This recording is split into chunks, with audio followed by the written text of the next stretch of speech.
Hello, everybody, and welcome back to another episode of the Aviation Nerd Podcast. I'm your host, Nathan Richardson, and today we have a very special guest. Our guest on this episode is Tucker Hamilton, callsign Cinco, who spent over 20 years in the United States Air Force as an F-15C pilot, who then became a test pilot and flew platforms all the way from the F-35, F-15, even to military helicopters.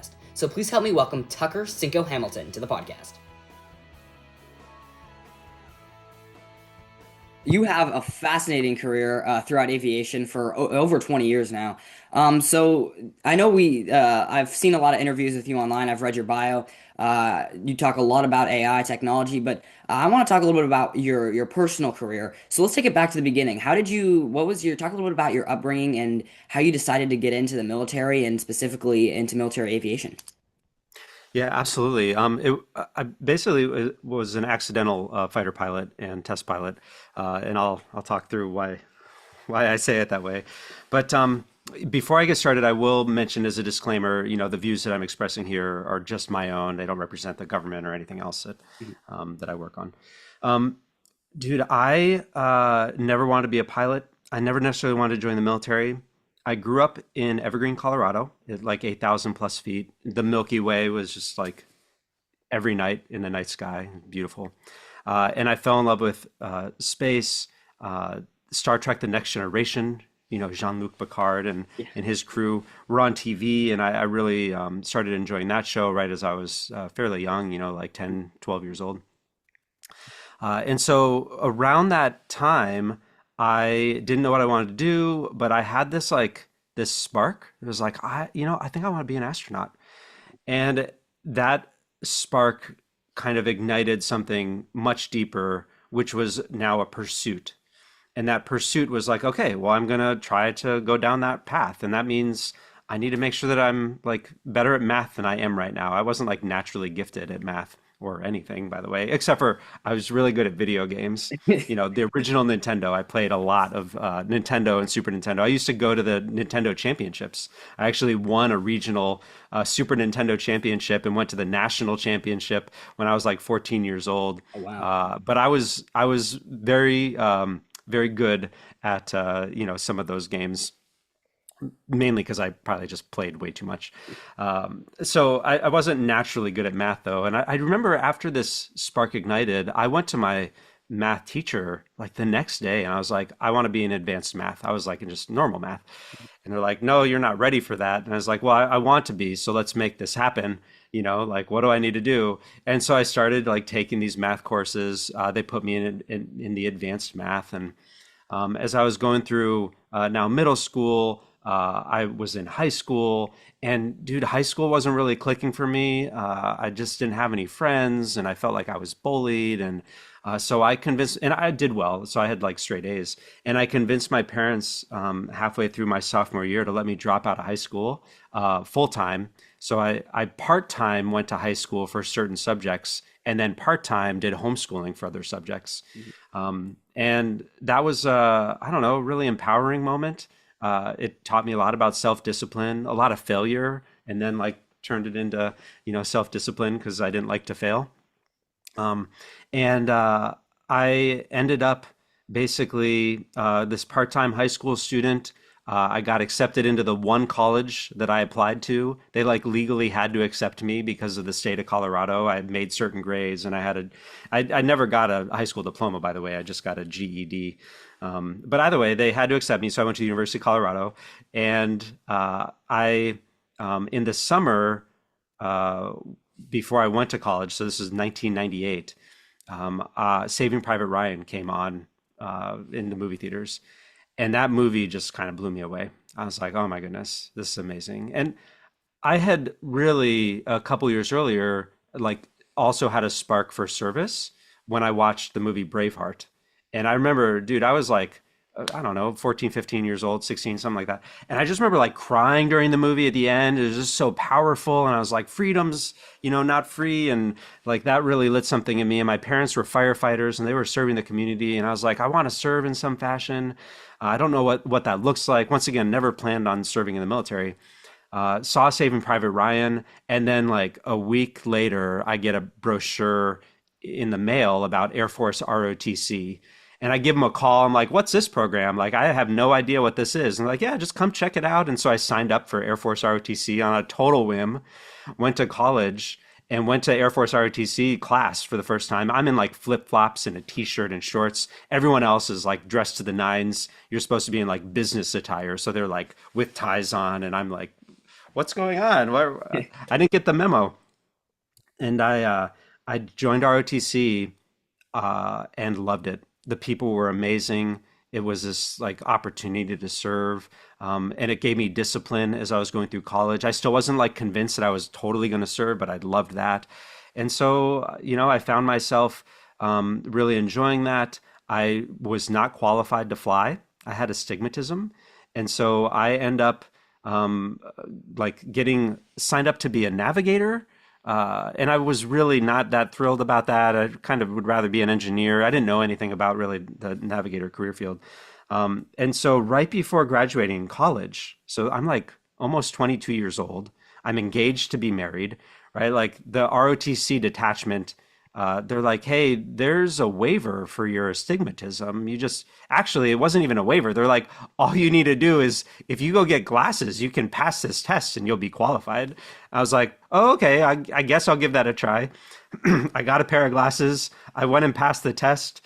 And then like 2 weeks later, they're like, hey, man, you got a pilot slot if you want it. And I was like, well, I don't, sure, I guess so. I don't really know what I want to do, and I'll give that a try. And I end up at pilot training, um, you know, basically getting that slot right before graduating college. And I am going through pilot training and I find it boring. The initial phase of pilot training is where you learn to fly a Cessna. And so you're not really in pilot training. This is a little bit of a misnomer, but I'm learning to fly. So I'm getting my private pilot's license after I'm on active duty. This was what they used to do. They don't do this anymore. They used to do. I would just go to like a regular aero club at any type of, not even a military base, but at an airfield. And I found it really boring. And then I almost like quit like going to pilot training. I was like, no, I don't want to do this. This is too boring. And I went to pilot training and I kind of found aspects of it pretty boring. And I was like, oh, I don't want to sign up for 10 years of a commitment. And this is where I think it's just so important to make sure that we have the right people in our lives and we're listening to the right voices. And so my wife convinced me that like, I think there's something more that you're really going to like with it. And I stuck with pilot training. I was good at it. I just like my hand-eye coordination, I think came back and helped me. And I ended up, becoming a pilot, and I got selected to fly fighters. And then I go and learn the fighter aircraft, the F-15C. And I'll pause here for a second, but I will tell you, I fell in love with it, right? It was the people, it was the mission, it was the technology all coming together. And so there I was, kind of an accidental fighter pilot that never planned on those different wickets that some people dream of. All I wanted to do was serve, and I wanted to work hard, right? Like that was kind of my MO. I'm just going to work really hard, and I'm going to go through the doors that open up, and I'm going to take opportunities as they, come towards me.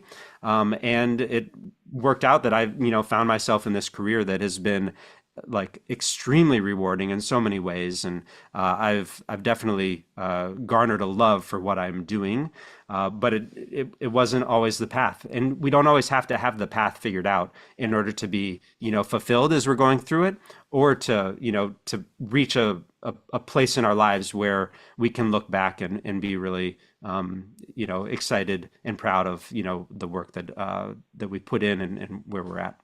Yeah, it's funny you consider yourself an accidental fighter pilot. I feel like several of the people I've talked to on this podcast. I mean, I know the stereotypical fighter pilot is from 5 years old. I looked up and saw a plane and was like, "That's what I'm gonna do." But I feel like a lot of the people I talk to are, they didn't figure it out till maybe college, maybe late high school, or sometimes even later.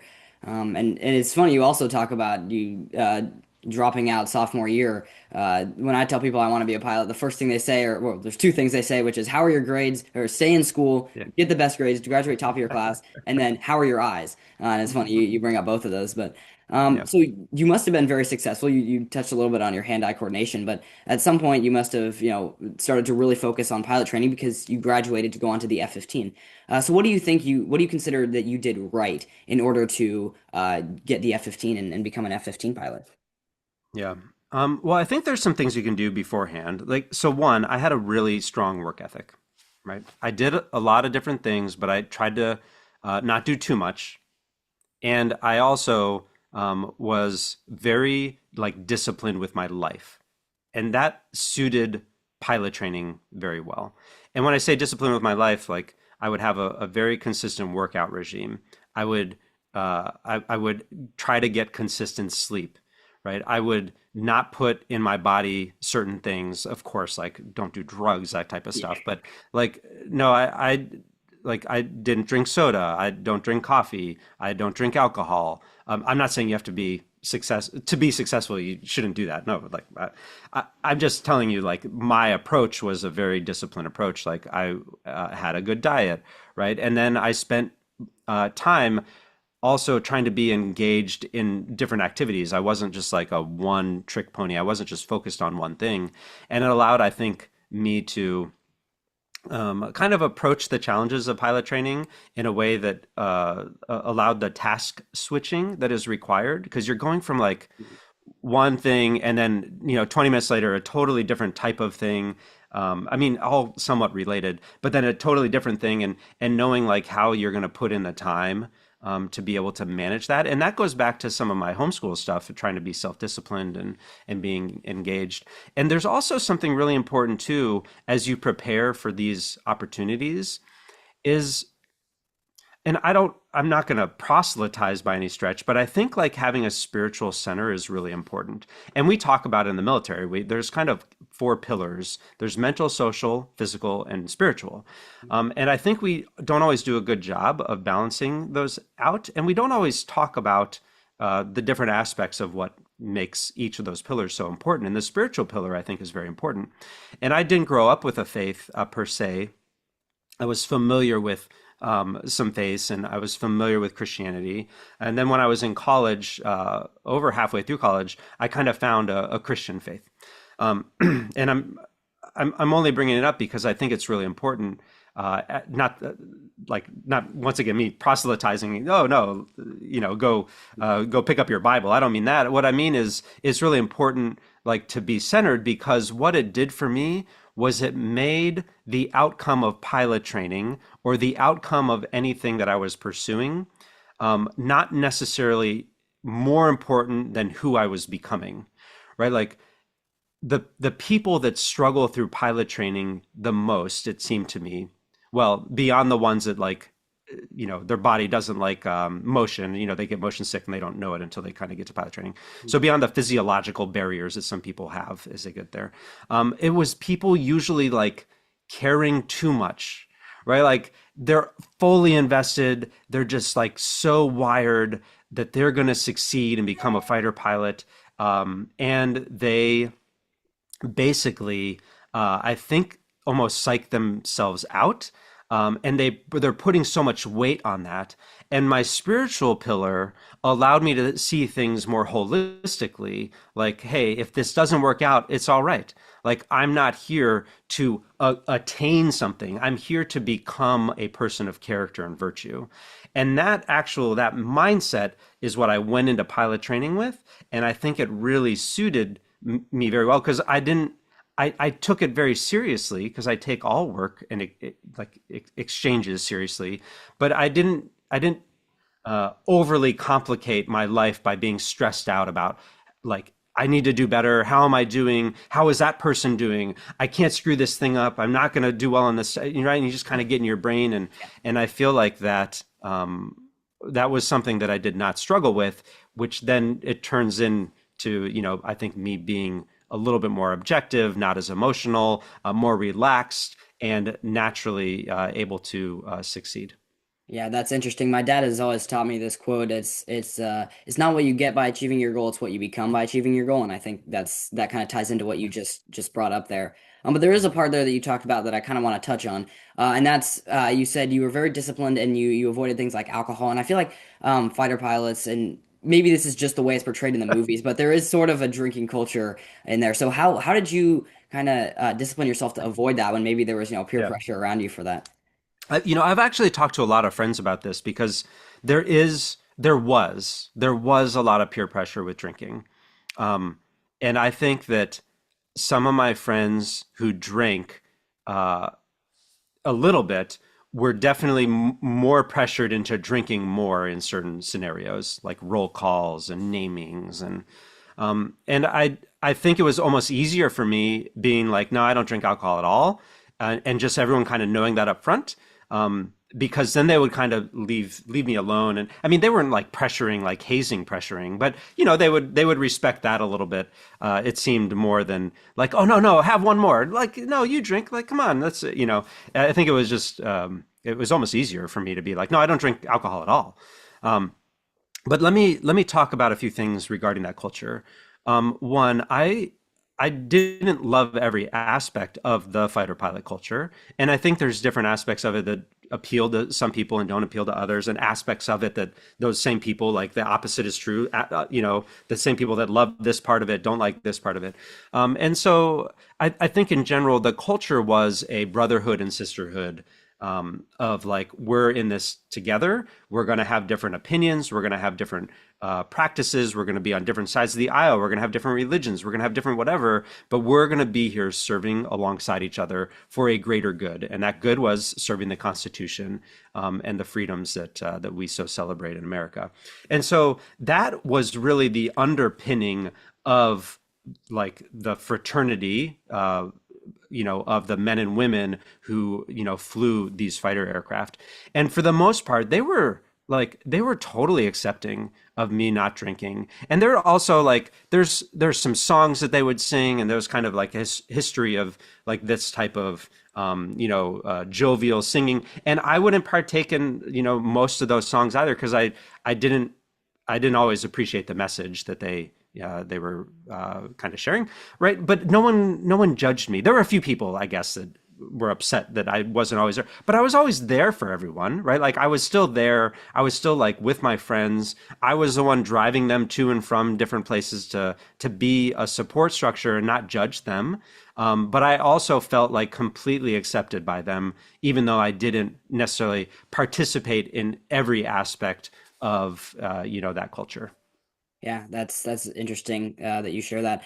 So I want to take it back now. That was really great advice there. But I want to take it back now to the jet. You like I mentioned earlier, you got the F-15. So then you went into, you guys call it the Combat Air Force, right?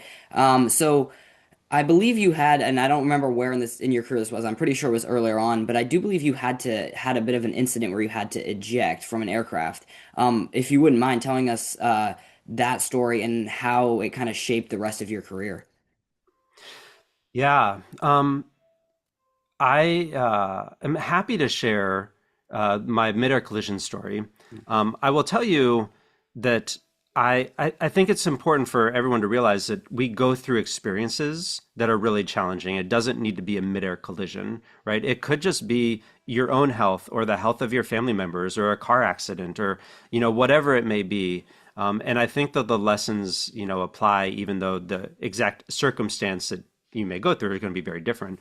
But there's also something powerful here too. Like we all go through that. We all go through it in different ways, and our stories reach certain people and maybe not other people too. So just be mindful, as you're thinking through your own stories, like how it could be helpful for some, maybe not others, but still worth sharing in order to help each other, kind of thrive through failure. Like that's what kind of happens. So when I was a fairly young fighter pilot, I was a flight lead, and I was a newish flight lead. I was dogfighting with my wingman, and he was the youngest pilot in our squadron. And so I was a couple of years older, and we were doing what we call high aspect BFM, so high aspect basic fighter maneuvers, dogfighting. And that is where you merge head to head, and then when you merge here, you pass each other, merge. You start maneuvering in relation to each other to try to get to a position of advantage. So it's a training mission, and we're out over the waters in the Gulf Coast, 70 miles south of the Gulf Coast, Gulf of Mexico, Gulf of America, whatever people want to call it. And we were doing this high aspect maneuvering. We merge initially, and I'm going 500 miles an hour. He's going 500 bills.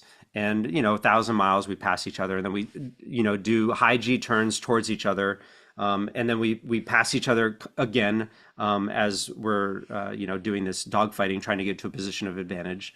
And my nose comes up. I'm using my hands. If I'm not sure if people always watch this or if they're not able to watch this and they're just listening. I basically have my aircraft goes uphill. And then it starts curving around, and my wingman is curving around too, and we're getting to try to get to a position of advantage as the flight continues to progress. What happens though is we're 5,300 feet here from each other. That's like the apex of our turn, and we're 7 seconds from a collision, but we don't know it yet. It's very hard for humans to perceive motion in three-dimensional space, doing that at hundreds of miles an hour. And we're used to it in fighter aircraft, being on collision courses for split seconds, because you're always like, oh, he puts his lift vector on me and we're on a collision course. But usually what happens is after, no kidding, a split second, so a fraction of a second, there's some type of what we call line of sight. A line of sight, you can do this in a car, but in a plane, basically, if something's not moving on your canopy, you're on a collision course with it. With an difficulty of perceiving motion, we're used to seeing collision courses every once in a while. So, if something is moving on your canopy, like up, down, forward, aft, left, right, that means you're not on a collision course. And there's always moments where you're like, there's the plane you're looking at, the object you're looking at, you're on a collision course with it, which means it's just getting bigger and bigger and bigger.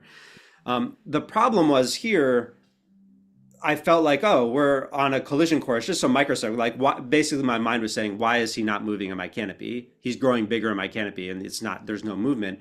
And then at 5,300 feet, we're 7 seconds from impact. At 3,000 feet, there was nothing either of us could have done to avoid the collision because we're just moving so fast. And so his plane just keeps getting bigger and bigger and bigger as it is on my canopy. And at the last possible second, as we're getting closer, I roll up and I pull, and he bunts to avoid the collision, but he hits about 20 feet behind my cockpit. He goes through the middle of my aircraft. And I mean, I see it unfolding in front of me, and it is definitely like this surreal experience and memory.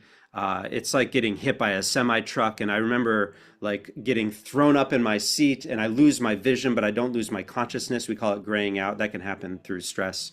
And then I remember a couple seconds later, I feel like I'm still like pulled up in my seat. It's because I was tumbling through the air, but I didn't know it at the time. So I'm pulled in my seat, and I get my vision back, and it's not like a fluid memory, but I remember seeing, or I remember like trying to reach for the control stick, which I had my hand on.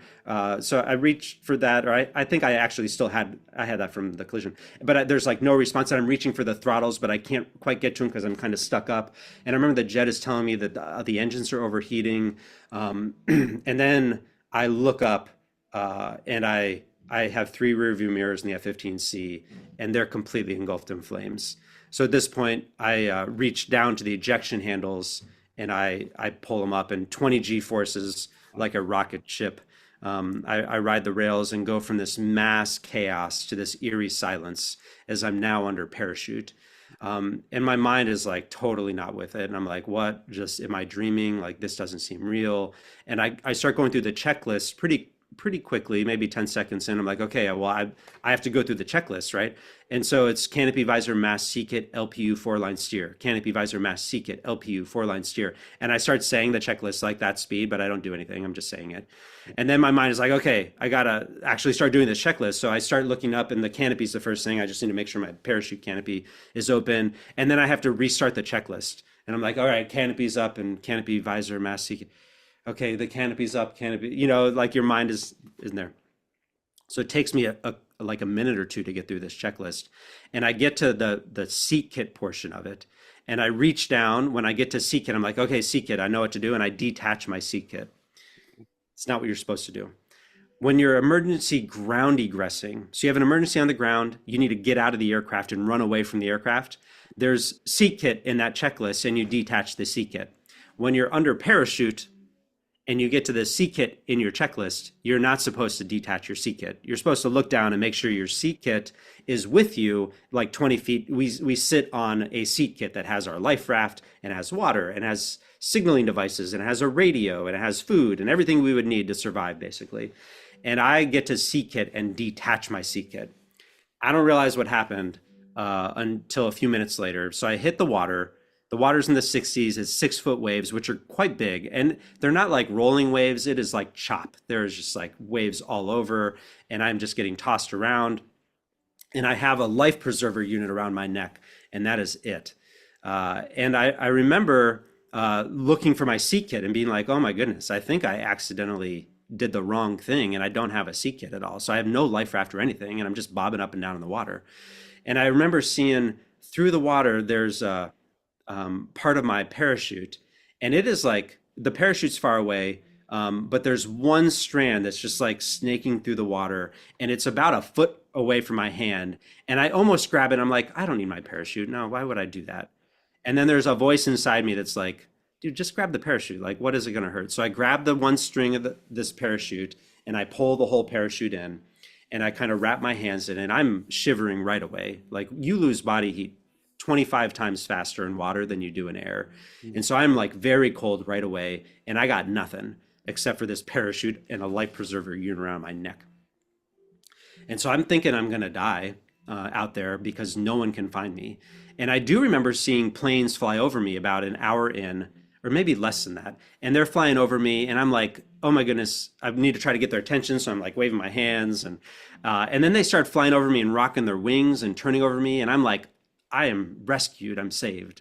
And I kind of, at that point, believe that I'm saved. Well, like an hour goes by, and I see a C-130 really far off in the distance, like as far as you can see on the horizon, and it is not flying anywhere near me. It's like flying away, and it's doing a pattern, and it goes back far away, and I never see it.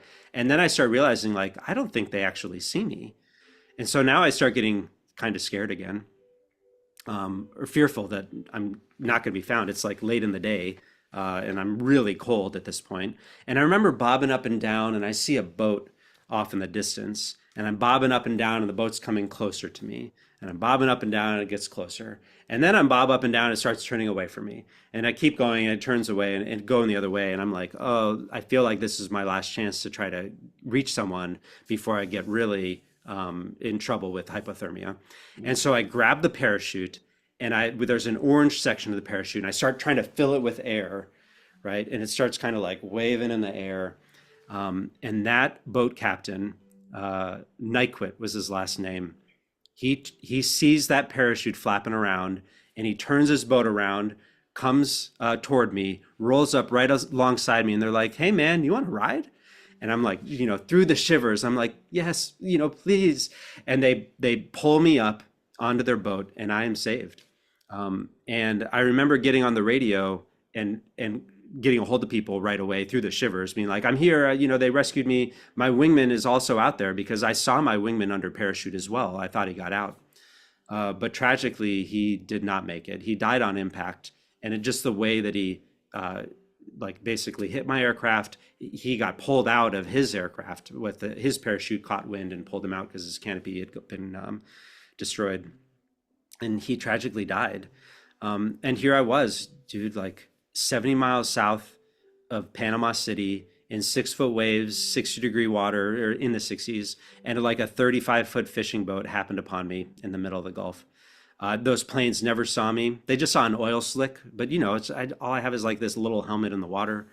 And then you got to reflect, like, how do you move on from that type of failure, from that shame, from the challenges that come with like just extreme tragic failure.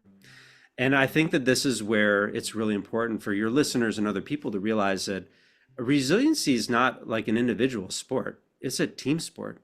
And I think that there's an opportunity for us to build a community around ourselves, that when things don't go the way we expect or planned, or they turn tragic or whatever, that we're able to be a part of that community, and they lift us up as we in turn lift them up too when they're in trouble. And that's the piece that I think it's just so important for us to understand how like valuable our relationships are, and like who we listen to, and what type of community we're involved with, and then to be able to move on from that type of failure and shame. And like it's horrible and it's tragic, and I carry my wingman, his legacy. He was amazing, and I carry him with me as I also continue to pursue my own level of greatness. Right, like I want to succeed, because I want to work hard, and I think like pursuing success or whatever is valuable. Success for the right reasons, and success after the right thing, of course.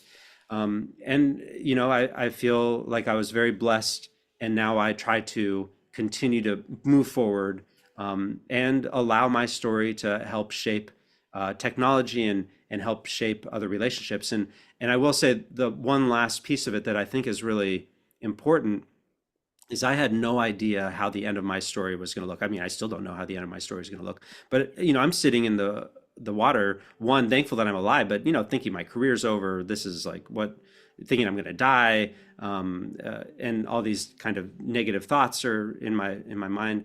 Never would I have imagined that fast forward 4 years from them, 4 years from that moment, I'm a test pilot at test pilot school.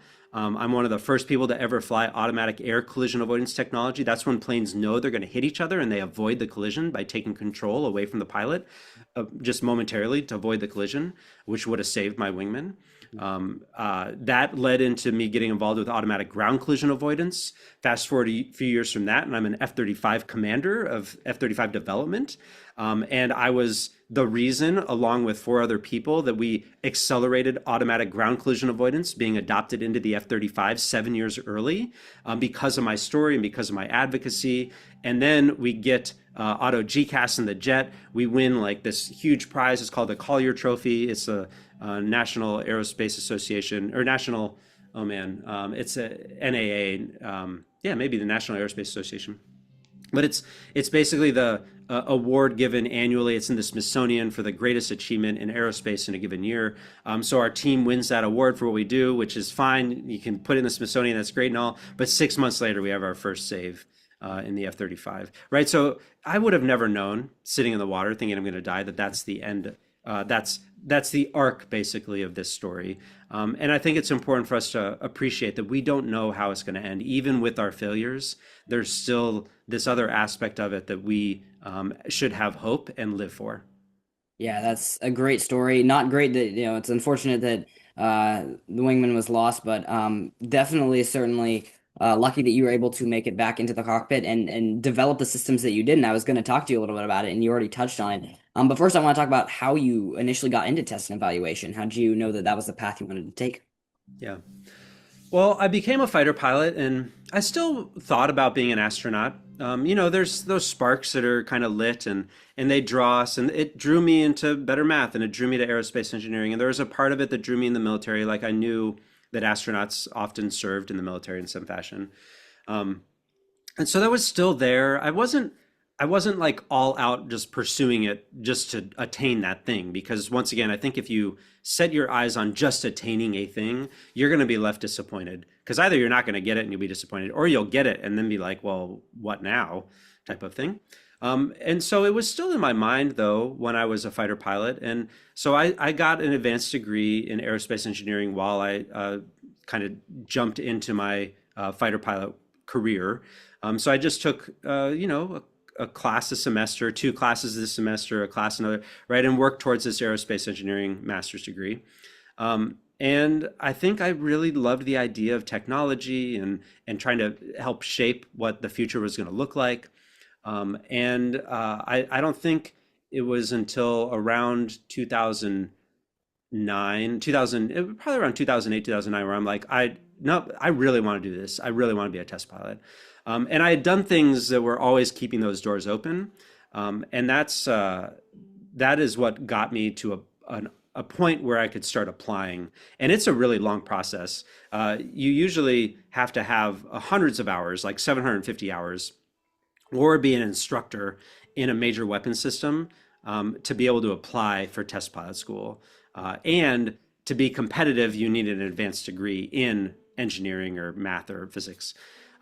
So a STEM, master's degree. So like it's quite a bit. And then with that, you have about 80 people that are qualified that end up applying, fighter pilots, and about 10 will get spots.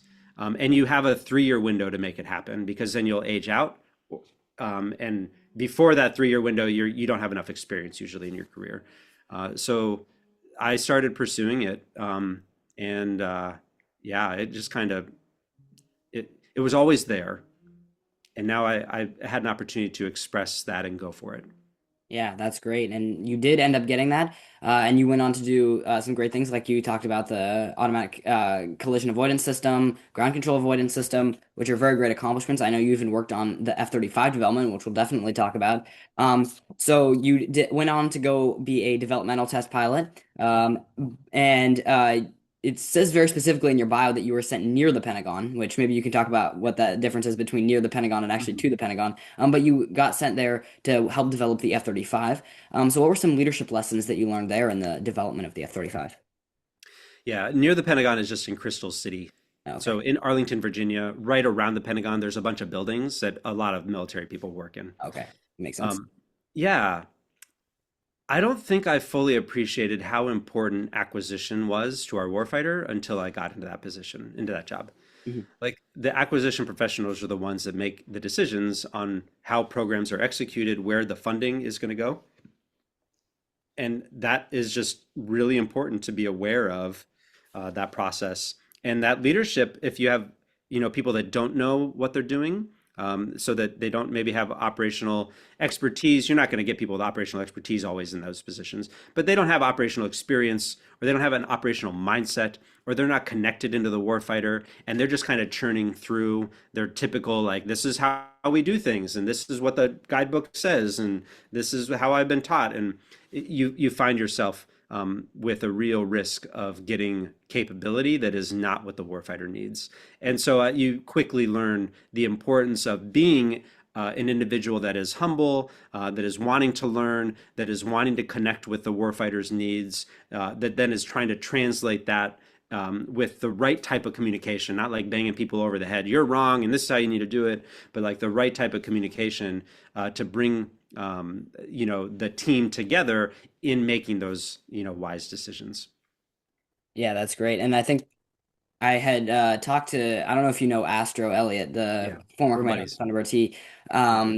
He had talked about how the weapons school has the motto of humble, credible, and approachable. It seems like Yeah, you're kind of talking about the same thing there, or a similar thing. yeah. So yeah, I'm sure you learned tons of great lessons there. And let's see if I can get the full pronunciation of your next role correctly. You ended up becoming you had a role as the chief of AI tests and operations, and you were the commander of the 96th Operations Group. So yeah, talk us through a little bit about that role and what that entailed. Yeah. Yeah, absolutely. I will arc the story just in 30 seconds. So I did the programmatic stuff with F-35s. Then I was the commander of F-35 development. So I ran about 1,000-person team at Edwards Air Force Base as we were developing the F-35. And then I ended up at MIT, and I was the director of the MIT AI Accelerator, which was a brand new, it was like the only dedicated AI unit in the Department of the Air Force. So that's Air Force and Space Force. And we were helping shape research at MIT for Air Force equities. And then I end up down at Eglin again as a colonel. I am the group commander overseeing operations at Eglin and the Panhandle. So that was like running the airfield, running the airspace, which are the busiest, that's the busiest airspace in the entire Department of Defense, Department of War. And then overseeing in that role too, the developmental test of 18 different platforms. So that's AC-130s and MC-130s and EC-130s, so all the C-130s. And then all the rotary wings, so Blackhawks, HH-60 Whiskies, MH-139, the new helicopter for the Air Force, CV-22s, the Osprey, and then fighter aircraft. Like I oversaw A-10 testing, F-15 C, E, and then EX. That's what I flew primarily in that OG role, Ops Group Commander, the new EX. That was fun. And then F-16 testing, and then also autonomy testing. So Group 1 through 3 drones, we were developing like how to approach that, as well as Group 4 and 5 drones. So that's high performance drones that are like fighter aircraft, and even AI-enabled high performance drones. drones, which is now AI agents taking control of these high performance drones, and did that. And I oversaw also weapons testing. And because of my MIT job with AI, I kicked off and was the inaugural chief of AI tests and operations for the department, which meant overseeing the operationalization of machine learning from large language models and generative AI to AI-enabled autonomy. And that was developing policy and training and interfacing with senior leaders of the Pentagon to make sure that we were approaching, AI capability, responsibly. Yeah. It sounds like you're certainly very well accomplished and have tons of accomplishments in the test pilot community and even just the Air Force in general. Now, I've talked to one or two other test pilots, and it's this is my favorite question to ask them, and I should have learned to not ask this at this point, but and it wasn't on my list to ask, but I've got to ask what your favorite jet to fly or favorite airplane in general to fly was. Yeah. Well, it really does depend. I love flying, like hand controlling flying the F-15C. It's great. Like it's what I grew up in, so I'm biased. But it was very powerful. I just enjoy flying it. And you can kind of throw it around and you can use your rudders and do really directional control things. And it's just fun. And there's very little that you're going to do that is going to put you in a dangerous situation. So you can do a lot. When it comes to like flying in combat, F-35 is amazing, dude. It is hands down more capable than all those other fighter aircraft because you're just getting so much information. You're able to manage the battle space really effectively.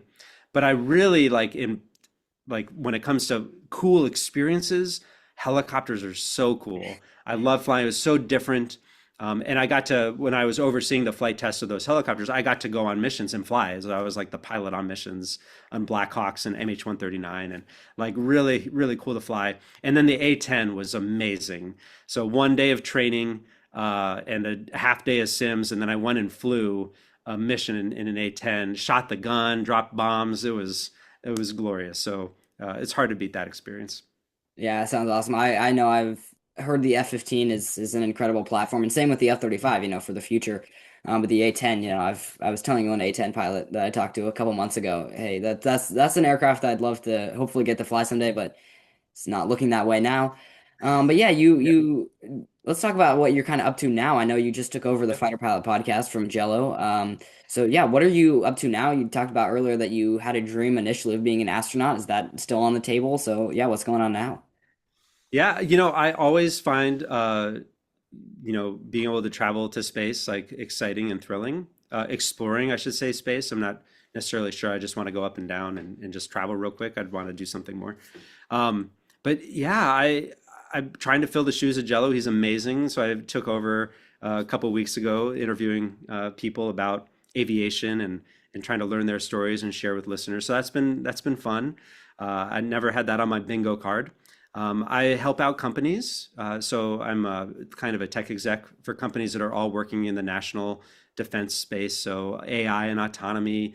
Some of them are software, some of them are hardware, but trying to ultimately empower the warfighter and give them tools that can optimize their performance. If that's from generative AI, helping pilots more effectively debrief to drones that are doing things that are really important, disconnected from GPS signals, and that could also be command and control of high performance drones from software that I'm working with a company to develop for the collaborative combat aircraft platforms. So all those things are cool, and I have a nonprofit. I teach high school students how to code, build, and fly drones through a national competition called the Aerospace Robotics Competition. So running that has been a blast and kind of a passion project over 10 years. I have a book coming Oh out. wow. Oh, Like that's awesome. I never, once again, on my bingo card had author, but yeah, it's called Unlocking the Last 20%, Rising to Greatness Through Discipline, Balance, and Resiliency. And it's basically my aviation stories. My collision is, a chapter in there about resiliency, and there's a chapter about community. But ultimately, like, how do we define our purpose? How do we prepare and be disciplined? How do we avoid distractions? How do we find a balance in our own lives with those four pillars? And then how do we like use technology to build a legacy? And I just use kind of my aviation stories. So this comes out and like it's really good timing. This comes out in like 3 weeks. Oh, So if wow. listeners want to go pre-order and they can find it on Amazon or wherever it is. But this has been like a cool project, and I'm not sure what this will turn into, but it's been fun kind of capturing my stories. So I'm kind of a hodgepodge doing all these different things.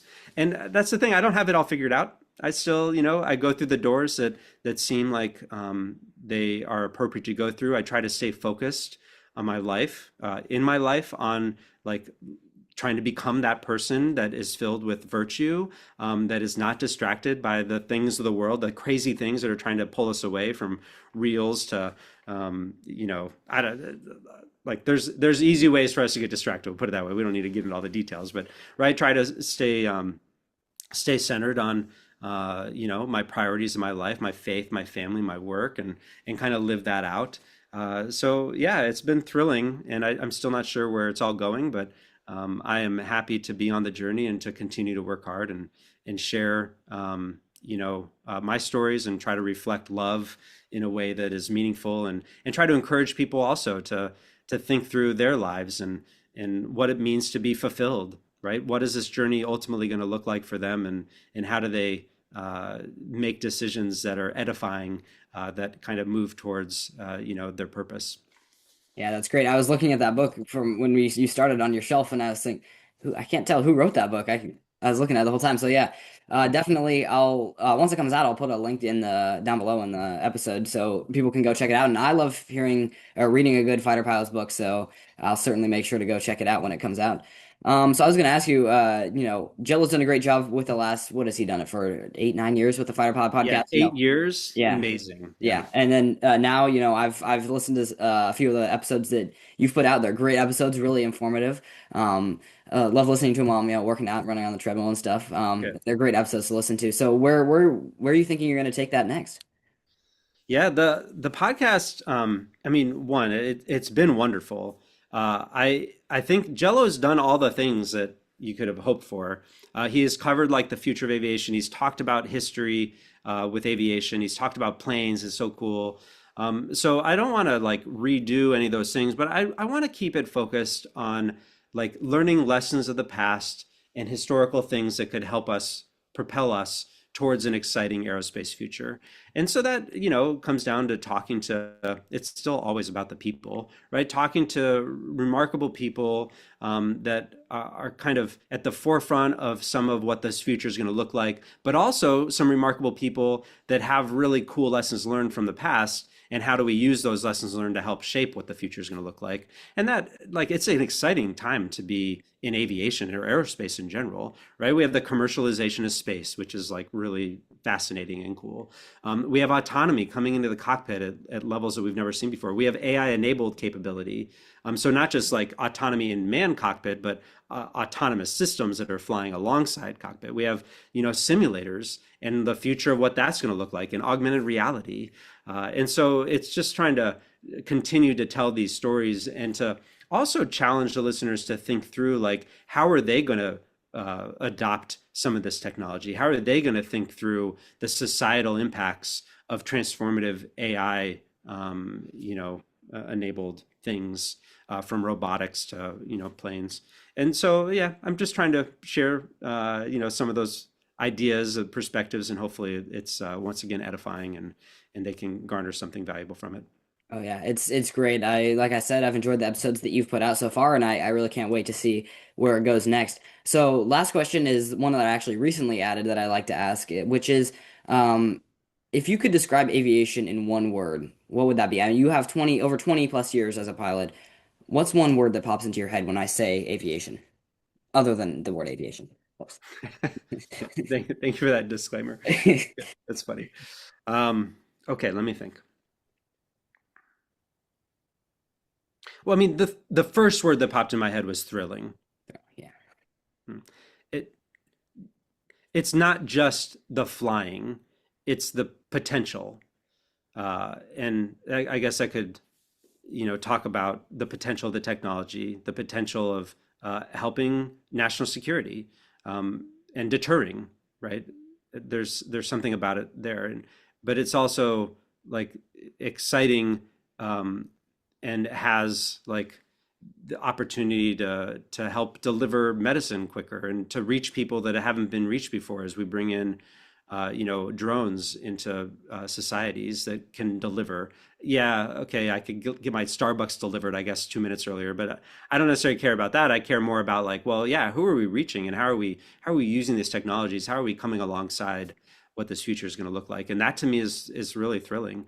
I will also say that there's a part of me that's very nervous about like how we adopt this because a amazing demonstration of 10,000 drones giving me a light show, which if you haven't seen one of those, it's amazing. I It's so haven't yet. cool. It is. Like at the same time could be terrifying because those drones could be weaponized and they could, Mm. have AI capability that hasn't been developed, I think ethically, right? And so there's always this balance and this tension. Yeah, I'm very excited about where this is going, and I do think it's thrilling. That's kind of the first word that popped in, but I'm not blind to, some of the challenges also that we're facing. Yeah, it's interesting. I don't intend that to be a trick question, but I know there's so many different parts of aviation that it's really difficult to just kind of pinpoint one part of it. But thrilling is a great word and a great example. Well, Cinco, that's all the questions I have. Is there anything else you think we should touch on before we wrap up? No, it was great to be able to share with you some of those stories and just encourage your listeners to they don't have to have it all figured out and they're going to get knocked down, but it's all right. Build the community around you that allows you to kind of see past the current barrier because there's something on the other side that can be just as thrilling and rewarding and even more so. Don't forget the sacrifices that have been made, right? So that we have a responsibility to be working hard, to be working together, to collaborating, to making America what it really can be if we can get past the partisan troubles and we can actually like see each other more clearly and be there for one another. So that's my message, and thanks for allowing me to share it. Yeah, absolutely. It's been great. That's a great message, and I hope people will really take that to heart. So yeah, like I said, that's all I got. Thank you so much for taking the time here, and I had a great time talking with you.